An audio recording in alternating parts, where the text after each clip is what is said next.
కూడా మరొకసారి హృదయపూర్వక నమస్కారాలు తెలియజేస్తూ నిజంగా ఆనాడు ఆ రోజుల్లో ఒక మహిళగా వెనకబడిన తరగతి సంబంధించిన వ్యక్తి అయ్యి కూడా ఒక పోరాట స్ఫూర్తితోటి భూమి కొరకు వృత్తి కొరకు ఆ పేదల పక్షాన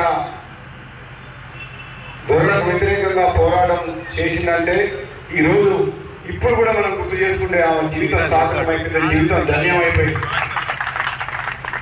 అందుకనే నేను ఒకటే నమ్ముతున్నా, ఇటువంటి చాకలి ఐలమ్మ అటువంటి వ్యక్తుల్ని ఆశయంగా తీసుకొని స్ఫూర్తిగా తీసుకొని పనిచేసినప్పుడే ఈ సమాజంలో పేదరికం ఉండదు. కులం మతం గొప్పది కాదు.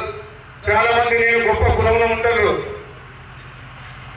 గొప్ప కులంలో ఉన్నంత మాత్రాన గొప్ప వ్యక్తులు కాదు. చిన్న కులమైనా పెద్ద కులమైనా వ్యక్తిత్వం సేవ చేసే కులంతో అది గొప్పది కాస్తే అది కులంతో గొప్పదనం రాదు, నీకు గుర్తింపు ఉండదు. ఈ రోజు మనం చాకలి ఐలమ్మ విగ్రహం పెట్టుకొని అందరం కులాలకు మతాలు అందరం కలిసి ఈరోజు ఇప్పుడు ఆమెను గుర్తు చేసుకొని ఆమెకు నివాళులు అర్పిస్తున్నామంటే ఆమె వ్యక్తిత్వం గొప్పది, కులం కాదు. కులం పక్కన పెట్టాలి మనం అందరం గురించి. అందుకనే కులాలకు అతీతంగా వృత్తిని బట్టి కులం పుట్టింది. కులం గొప్పది కాదు, వ్యక్తిత్వం గొప్పది అంట. నేను సేవ చేసే కులం ఉంటే అందరినీ ఆదరించి అందరూ బాగుండాలని కోరుకొని అవినీతికి అన్యాయానికి వ్యతిరేకంగా పోరాటం చేసినోరే చరిత్రలో నిలిచిపోతారు, వాళ్ళ జీవితం ధన్యమవుతుంది.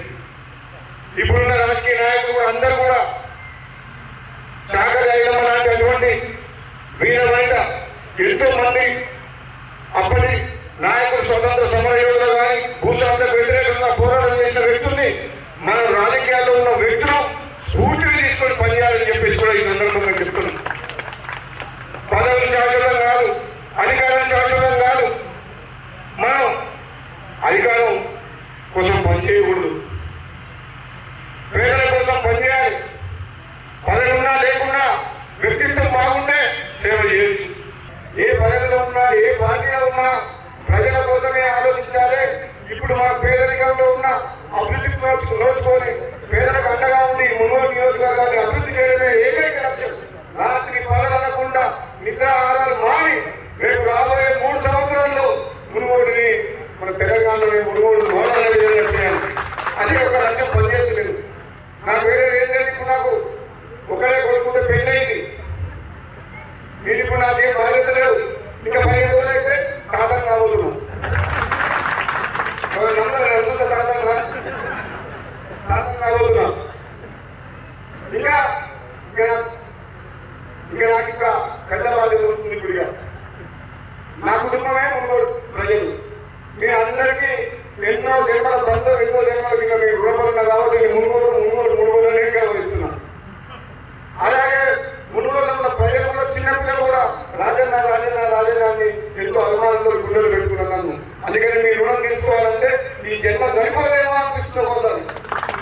అంత అభిమానంతో కాంగ్రెస్ పార్టీలో ఉన్నా బీజేపీ పార్టీలో ఉన్నా నా ఎమ్మెల్యే నడిచిన ప్రజలు.